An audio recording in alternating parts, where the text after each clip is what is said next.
네, 안녕하세요. 터커의 게임 네트워킹2에 시작하겠습니다. 이번 시간에서는 게임과 네트워크 게임과 해킹에 대해서 알아보겠습니다. 해킹, 친숙하죠. 핵이라고도 하기도 하고. 이제 게임 개발자라면 누구나 이것 때문에 골치가 썩는데요.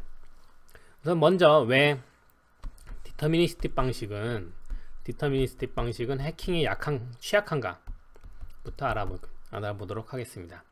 이건 어떻게 생각해보면 되게 당연한 얘기인데, 디터미니스틱 방식 자체가 생각해보시면은 인풋셋에 기반을 하고 있어요.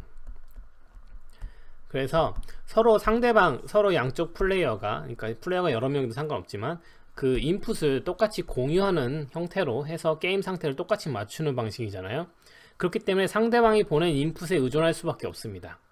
그래서 상대방이 보낸 인풋을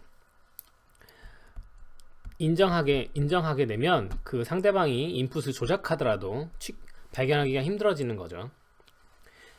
그래서 디터미니스틱은 구조적으로 이제 이 인풋셋에 의존하기 때문에 해킹에 취약할 수 있다라는 점이 있습니다.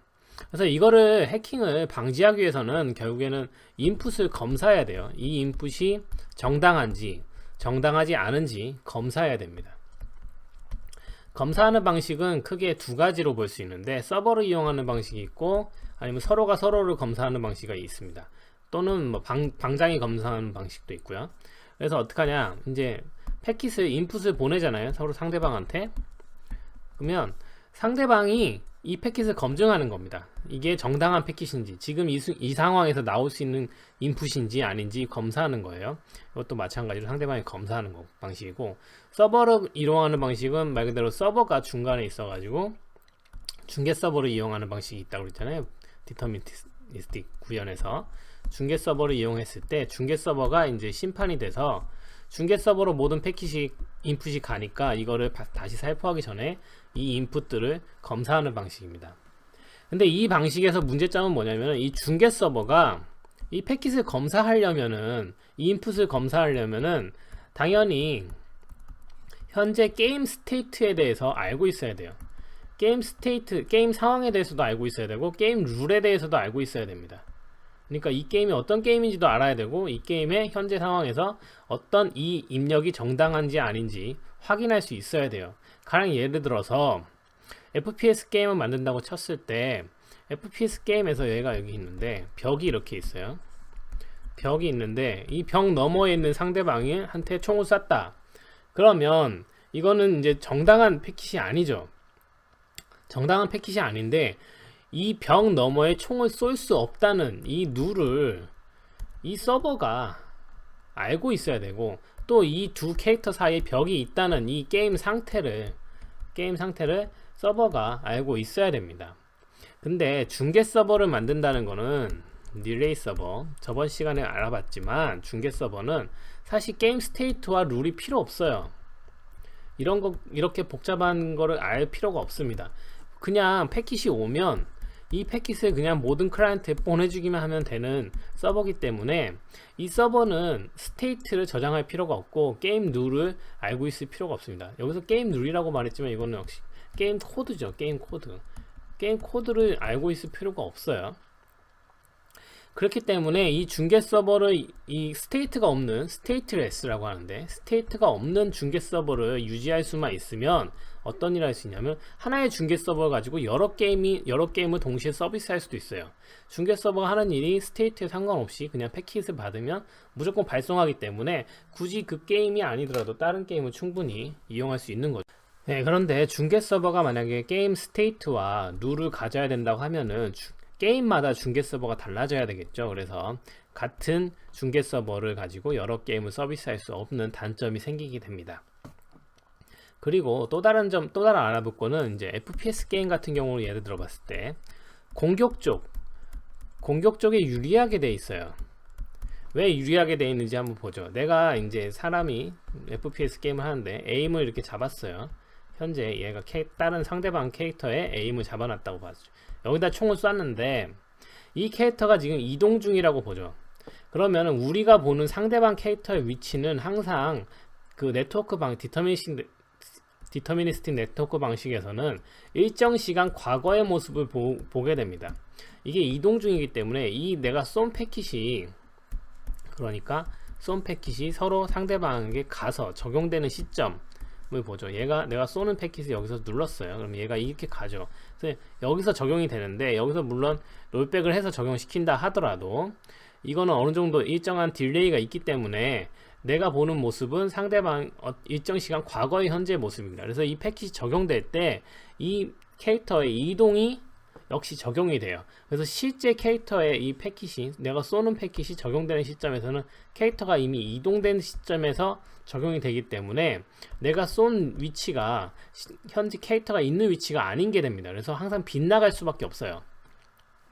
일정 시간 딜레이가 있기 때문에. 그래서 과거의 모습을 보기 때문에 내가 거기다 대고 정확하게 머리에다 대고 쐈다고 하더라도 헤드샷이 일어나지 않습니다. 그래서 어떡하냐, 이 문제를 해결하기 위해서 공격적인 유리하게 판정을 해요. 그래서 내가 물론 현재 실제 캐릭터의 위치는 다른 데에 있다 하더라도 내가 쏘았을 때 시점에서 쏘는 컴퓨터 입장에서 봤을 때 얘가 헤드샷인 상황, 맞아야 되는 상황이면 맞는 걸로 처리를 해준다는 거죠. 그래서 공격 쪽에 유리하게 판정을 해줍니다. 그래서 흔한 버그 중에 하나가 뭐냐면은 콜 오브 듀티 게임을 보시면은 스핀샷이라고 해서 화면을 막 회전을 시켜요. 막 회전을 시키다가 총을 팡 쏘면은 상대방이 헤드샷으로 죽는 그런 상황들이 있어요. 그러니까 내가 움직인 거리만큼, 내가 돌린 거리만큼 오차를 보정해주는 부분이 있거든요. 그거는 이제 네트워크 그 딜레이를 보정해주기 위해서, 그런 보정해주는 게 잘못 들어가서 내가 막 돌리다가 총을 쏘면 이 오차 보정이 들어가서 상대방이 맞아버리는 이런 버그도 있고요. 또 흔한 것 중에 에임 핵이라는 게 있죠.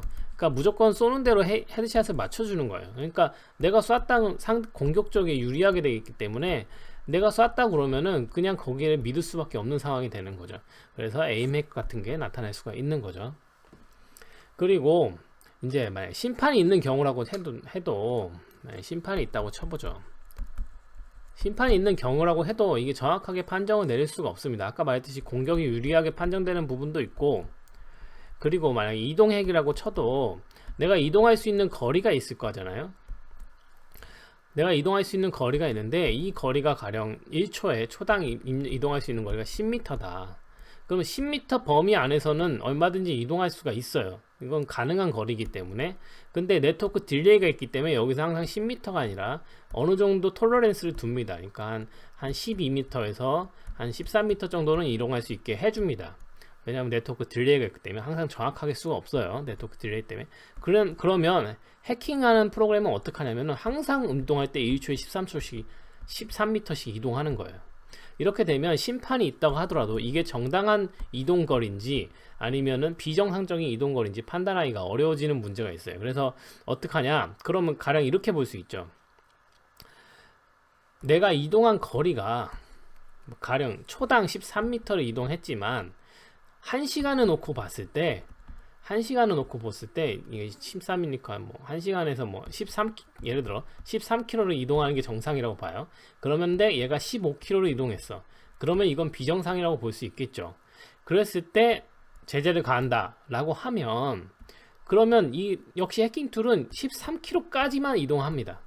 그러니까 그 톨러런스, 어느 범위를 정하게 되면 거기 범위를 금방 알아내는 건 금방 알아내거든요. 그래서 거기까지만 게임이 허용하는 범위까지, 오차 범위까지만 최대치까지 이용하는 그런 해킹 툴들이 나오게 돼요. 그래서 오차 범위를 최대한 이용하는 해킹 툴들이 나오기 때문에 상대방보다 일반적인 정상적인 플레이어보다는 상당히 유리하지만, 또 게임 프로그래머, 그 서버나 다른 방장들이 이 패킷을 검증하기가 되게 어려운 문제들이 있습니다. 그리고 사실적으로 내가 상대방이 이렇게 있을 때 FPS에서 헤드샷을 맞췄어요. 그러면 헤드샷 확률이 92%야. 그러면 이 사람이 정말 에임이 좋아서 헤드샷을 92% 때렸는지 아니면 에임 핵을 써서 92%를 때렸는지 알 수가 없어요. 가령 100%다. 그러면 이건 누가 봐도 이건 핵이죠. 100%가 사람이 쏠 수는 없잖아요. 항상 헤드샷을. 근데 92% 쐈다고 쳐봐요. 그럼 이거는 핵인가 아닌가 애매한 상황이 되는 거죠. 그러니까 해킹 툴도 이런 걸 알기 때문에 100% 절대 때리지 않습니다. 어느 정도 오차 범위를 남겨줘요. 그래서 어느 정도 프로그램에서 인정하는 수준까지만 딱 정확 그 정도까지만 이득을 얻는 거죠. 알아나기 어렵게 하기 위해서. 그래서 그렇기 때문에 디터미니스트 방식에서, 물론 디터미니스트 방식이 아니라 서버 어드미니스트리 방식, 서버 어소리티 방식도 마찬가지로 해킹에 취약하게 됩니다. 그러면 이 해킹을 이제 막는 방법이 뭔지 한번 살펴보죠. 아까 얘기했듯이 심판이 있겠고, 그리고 톨러런스, 그러니까 오차 범위 안에서 얘가 이동할 수 있는 그런 것들을 체크하겠죠. 그러니까 얘가 뭐 헤드산율이 98%가 넘어간다. 그러면 이건 좀 이상하다고 볼 수가 있겠죠. 그리고 뭐 이동 거리가 초당 뭐 10m가 평균 거리인데 20m씩 이동한다, 초당. 그러면 좀 이것도 이상하죠. 그러니까 이런 식으로 어떤 톨러런스를 정해서 이거 넘어가면 이건 이상해 라고 했을 때 이렇게 단순하게 체크하는 방법이 있는데, 이 방법은 아까 말씀드렸듯이 그 딱 경계까지만 딱 이득을 취하기 때문에 이 방법도 그렇게 좋은 방법이 아닙니다. 또는 이제 해킹 툴이라는 게 보면 외부 해킹이 있고요, 내부 해킹이 있습니다.